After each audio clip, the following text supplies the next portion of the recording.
Le protestantisme tente donc d'éclairer des attitudes, non pas en fonction d'un schéma préétabli, mais en étant attentif au réel, tout en cherchant à universaliser son action. Et donc c'est ce paradoxe permanent d'être attentif à ce qui est l'intime, le réel de chacun, tout en se préoccupant de l'universel, mais pas au sens kantien du terme, au sens désincarné du terme, parce que quand je ne suis pas du tout un spécialiste de Kant, mais quelquefois on est glacé de voir que Kant demande à l'humain une sorte d'inhumanité de comportement.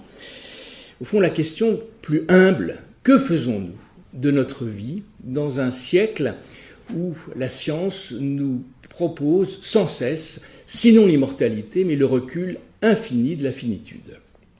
Alors, quelques exemples. On est un peu décalé dans le temps, mais il y a quelques années, on se posait la question d'un enfant qui allait mourir et dont on pourrait prélever quelques cellules souches et les mettre dans un ovocyte et cloner cet enfant devant le détresse des parents qui voient cet enfant mourir pour refaire un enfant. Et peut-être que les protestants auraient dû peut-être être plus présents dans le débat, sans pouvoir dire aux juristes, attention, vous voyez bien qu'on n'est pas dans un problème de droit, parce que le statut de cet enfant qui serait cloné, alors on chercherait des références. Je pense que c'est un problème juridique, mais qui n'a rien de spirituel. Ou simplement cet enfant qui serait contraint d'exister au profit d'un autre. La question c'est, il s'agit de ne pas faire de cet enfant qui va mourir un objet qui est remplaçable.